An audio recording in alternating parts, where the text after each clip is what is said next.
Salut! Bine ați venit la Military Test. Astăzi vă prezint un baston cu sabie care se transformă în sabie, cu lama ascunsă.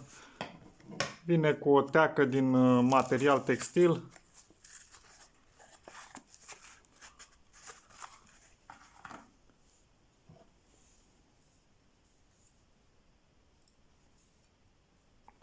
Așa arată, chiar dacă scrie USA Saber, este made in China.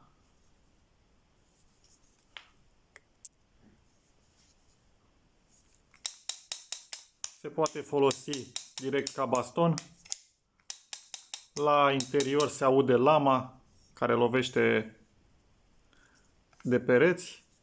Se închide, are închidere pe bază de bilă.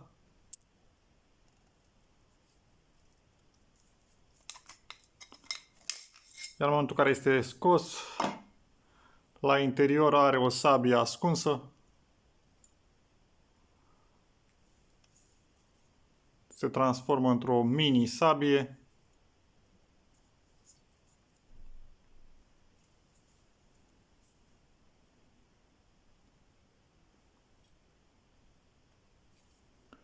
Are o lungime de 34 de centimetri. Lungime lamă 19,7 cm. Lățime 1,8 cm.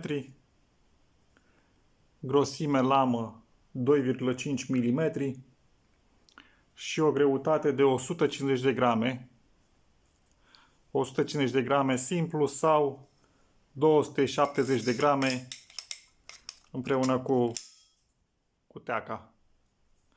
Teaca poate fi prelungit. Cuțitul poate fi prelungit cu teaca. Tot închidere pe bază de bilă.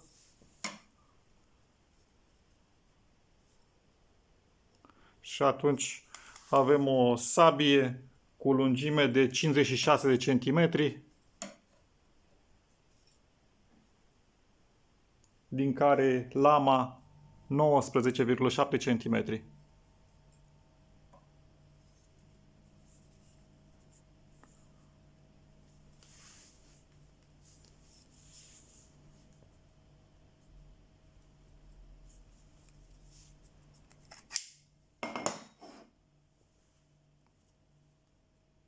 Lama este puțin flexibilă. Mai există și o variantă de baston puțin mai mare.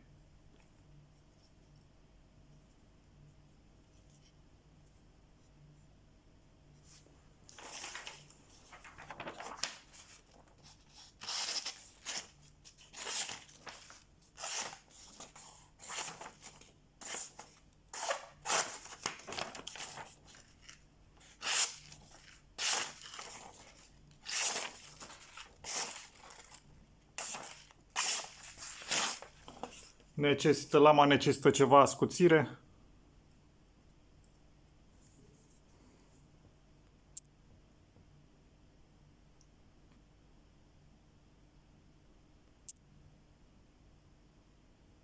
Este din oțel inoxidabil.